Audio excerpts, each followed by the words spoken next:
오늘 하나님께서 우리에게 주시는 말씀은 예레미야 애가 3장 55절에서 66절 말씀입니다. 제가 봉독하도록 하겠습니다. 여호와여, 내가 심히 깊은 구덩이에서 주의 이름을 불렀나이다. 주께서 이미 나의 음성을 들으셨사오니 이제 나의 탄식과 부르짖음에 주의 귀를 가리지 마옵소서. 내가 주께 아랫날에 주께서 내게 가까이 하여 이르시되 두려워하지 말라 하셨나이다. 주여, 주께서 내 심령의 원통함을 풀어주셨고 내 생명을 속량하셨나이다. 여호와여, 나의 억울함을 보셨사오니 나를 위하여 원통함을 풀어주옵소서. 그들이 내게 보복하며 나를 모해함은 주께서 다 보셨나이다. 여호와여, 그들이 나를 비방하며 나를 모해하는 모든 것, 곧 일어나 나를 치는 자들의 입술에서 나오는 것들과 종일 나를 모해하는 것들을 들으셨나이다. 그들이 앉으나 서나 나를 조롱하여 노래하는 것을 주목하여 보옵소서. 여호와여, 주께서 그들의 손이 행한 대로 그들에게 보응하사 그들에게 거만한 마음을 주시고 그들에게 저주를 내리소서. 주께서 진노로 그들을 뒤쫓으사 여호와의 하늘 아래서 멸하소서. 아멘. 네, 오늘 예레미야가 3장 계속하고 있습니다. 오늘 말씀을 보면 깊은 구덩이에서 주의 이름을 부르는 화자의 모습을 볼 수가 있습니다. 그래서 주께서 이 사람의 음성을 들었다고 하고요. 탄식과 부르짖음으로 주님께 말하니 주께서 두려워하지 말라고 말씀하셨습니다. 주께서 원통함을 풀어주시고 내 생명을 속량해 주셨다고 얘기합니다. 여호와께서 억울함, 원통함을 풀어주시기를 구하고 있습니다. 이게 55절에서 59절까지의 말씀입니다. 여기까지 말씀을 보며 하나님께서 우리에게 주시는 교훈은 깊은 구덩이에서 하나님을 부르자입니다. 여기서 말하는 깊은 구덩이는 뭘까요? 오늘 길라자비에서 나왔듯이 깊은 구덩이는 너무 깊어서 내가 스스로 빠져나올 수 없는 그 구덩이를 말하고 있습니다. 스스로 나올 수 없다고 하는 기준은 일단 너무 깊을 것이고 내가 생각할 때에도 도저히 벗어날 수 없는 것이야. 그렇지만 또 다른 사람이 볼 때에도 마찬가지예요. 다른 사람의 기준으로 볼 때에도 도저히 헤어나올 수 없는 그곳에서 예, 어, 나올 수 없다고 느낄 때 하나님께 의지한 것을 얘기합니다. 그런 어려움이 나의 죄악으로 인해 주어졌다고 하더라도 왜냐면 에레미야가 그 쭉 관통하는 주제가 나의 죄악 때문에 받은 형벌을 얘기하잖아요. 근데 또 욥처럼 아무 이유 없이 나에게 주어진 이 고난으로 내가 이 깊은 구덩이에 빠져서 헤어나올 수 없다 할지라도 음, 그때 나의 희망이 무엇이겠습니까? 돈일까요? 아니면 인맥일까요? 오로지 하나님 한 분입니다. 하나님이 있고 나서 그 다음에 뭐 돈이 생기고 하나님을 의지할 때 인맥이 생겨서 문제가 해결되는 것이지, 내가 돈을 먼저 찾고 인맥을 먼저 찾을 때 그것이 나에게 주어지지 않을 확률이 훨씬 큽니다. 왜냐하면 그것은 하나님이 원하시는 방식이 아니기 때문에 그렇습니다. 음. 하지만 우리가 하나님을 의지할 때, 하나님께 해결을 구할 때, 하나님은 다른 어떤 누구도 해결할 수 없는 방법으로 일하십니다. 저도 그랬어요. 제가 이게 첫 단기 선교를 가기로 했을 때, 이제 하나님은 한 달에 용돈이 저는 5만 원이었거든요. 근데 한 방에 150만 원을 채워주셨어요. 그래서 와, 진짜 하나님 살아계시구나. 나 이제 문제없이 단기 선교 갈 수 있겠다라는 생각을 했거든요. 일사천리로 진행이 될 것 같았는데 저희 어머니가 100일 기도를 가셔서 연락이 안 돼요. 근데 이제 당시에 군대 다녀오기 전에 이 남자는 해외 여행을 가기 전에 보증을 받아야 되는데, 일단 엄마의 보증이 필요했어요. 부모님의 보증이 필요했고, 그리고 또 다른 어느 정도의 재산이 인정이 되는 그런 사람들 2명 이상의 보증을 받아야지만 갈 수가 있었어요. 그런데 아무도 보증을 서주지 않는 거예요. 제가 믿었던 교회 사람들 어느 누구도 보증을 서주지 않았고요. 또 진짜 믿고 있었거든요. 당연히 될 거라고 생각했거든요. 근데 또 저희 어머니도 연락이 안 되죠.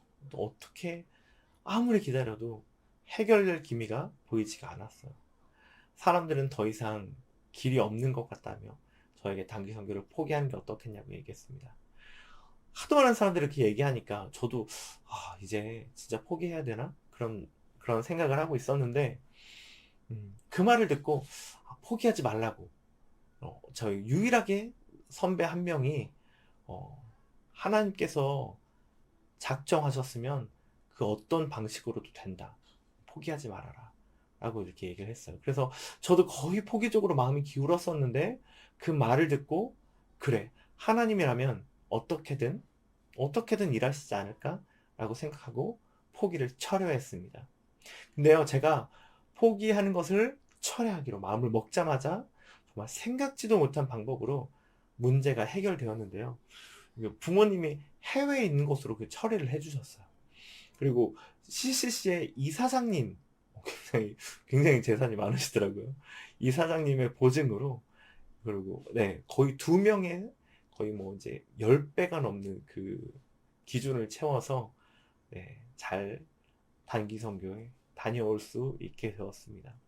전 이때 정말 너무 힘들었어요. 그리고 제가 진짜 난 혼자구나. 부모님도 안 계시고 또 정말 가까이 있다고 느꼈던 사람들이 다 외면하는 듯한 느낌이 들어서 혼자라는 그런 생각이 들어서 정말 엉엉 울었던 게 생각나요. 이때 사람은 의지할 대상이 아니구나. 하나님만에 의지할 대상이구나 하는 생각이 들었습니다. 그런 것처럼 하나님은 돌파구가 없는 이 깊은 구덩이에서 하나님께 손을 뻗는 자들의 기도를 들어주십니다. 여러분이 돌파구가 없는 깊은 구덩이에 있다고 느끼십니까? 상상하지 못할 방법으로 여러분들을 도우시는 하나님께 의지하십시오. 우리가 근데 의지하겠다 마음을 먹는다고만 이렇게 하나님을 의지하는 건 아니잖아요. 하나님을 의지하는 것을 행동으로 하나님 앞에 보여주는 게 필요한 것 같아요. 그래서 저에게는 이제 포기를 하려고 하는 것을 멈추고 하나님을 계속 의지하는 것이었던 것 같고요. 여러분도 여러분들의 믿음에 맞는 그런 행동으로 하나님을 찾고 의지한다면 하나님께서 반드시 길을 보이시고 하나님이 역사하시는 것들을 경험하실 수 있을 겁니다. 하나님이 당신의 이름을 높이기 위해서 우리의 간구를 사용하실 것입니다. 이게 첫 번째 교훈이고요. 두 번째 교훈은 나를 보복하고 비방하는 조롱하는 자들을 향한 기도가 나오거든요. 그래서 60절에서 66절까지의 내용이 그러는데 이것을 통해서 우리가 얻을 수 있는 교훈은 뭘까요? 그것은 악인에 대한 심판은 하나님에게 맡겨라입니다. 자, 하나님이 살아계신다면 왜 악인들을 벌하지 않으시고 저렇게 떵떵거리고 잘 살게 만드셨을까요? 하는 그런 의문 가진 적이 없으세요? 오늘에 나오는 이 악인들도 나를 비방하고 조롱하는 그런 사람이잖아요. 이런 사람을 어떻게 하면 좋을까요? 하나님께서 왜 가만두시는 걸까요? 하나님께서 가만두시는 이유를 묻는다면 하나님은 그 인간에게 자유의지를 주셨잖아요. 근데 그 자유의지로 하나님을 따를 수도 있고 죄를 선택하는 그런 일을 할 수도 있습니다. 근데 인간에게 주신 자유의지를 침해하는 것을 주님이 원하지 않으세요. 그래서 악인의 자유의지 행사를 그냥 두시는 겁니다. 물론 큰 틀로 봤을 때 악인의 이 자유의지 또한 하나님의 절대주권 안에서 하나님의 선으로 사용하시는 것도 정말 수없이 많이 있지만 하나님은 보통 우리 인간의 자유의지 행사를 막지 않으십니다. 그렇다면 우리는 어떻게 해야 될까요? 바로 악인에 대한 심판을 하나님께 맡겨야 하는 것입니다. 하나님이 반드시 하나님의 때에 악인들을 심판하실 것입니다. 우리는 힘들게 사는데 악인들은 떵떵거리고 잘 산 것 같아 또 억울하실 수 있겠죠. 네. 하나님이 모든 인간에게 공평하게 주신 것이 유일하게 하나 있는데요. 그게 뭘까요? 그것은 바로 구원입니다. 모든 인간에게 하나님을 믿고 구원받을 수 있을 그런 공평한 기회를 주셨습니다. 악인은 심판의 때에 하나님의 심판을 반드시 받을 것이며, 구원을 받고 구원을 이루어가며 살아가는 우리에게 그 심판은 임하지 않을 것입니다. 그래서 악인의 잘 사는 것들을 부러워하지 마시고, 이 땅에서 잠시 살다가는 쾌락에 마음 흔들리지 마시기 바랍니다. 이 땅에서 누릴수록 하늘에서의 상급은 적어지고, 이 땅에서 굶주리면서도 하나님의 영광으로 살아가는 여러분들의 상급은 클 것입니다. 그리고 악인은 반드시 하나님께 심판을 받을 것입니다. 그것이 악인을 바라보는 기독교인의 관점입니다. 오후 예배 설교에서 느헤미야를 저희 보고 있는데 거기서 그랬잖아요. 산발락과 도비아에게도 하나님이 반드시 심판해 달라고 하고 느헤미야 자신은 보복하지 않았습니다. 하나님이 살아계시기에 우리가 그것을 믿잖아요. 그것을 믿고 하나님께 그 심판을 맡겨드리고 우리의 구원을 이루어 완성해가는 모든 우리 행복을 전하는 교회 성도님들 되시기를 간절히 바라겠습니다. 제가 기도하고 마치도록 하겠습니다. 하나님 아버지 감사합니다. 오늘 말씀을 통하여서 깊은 구덩이에서 주님을 찾는 우리의 기도를 들으시는 주님을 다시 한번 믿게 하시니 감사합니다. 그 누구도 스스로 해결해 나올 수 없다라고 느끼는 이 구덩이에서 우리가 주님을 찾을 때 우리가 주님께 믿음을 드리며 주님을 의탁할 때 주님 일하여 주시고 우리의 기도를 들어주시고 하나님의 오르신 주님의 선을 행하여 주실 것들을 인하여서 감사드립니다.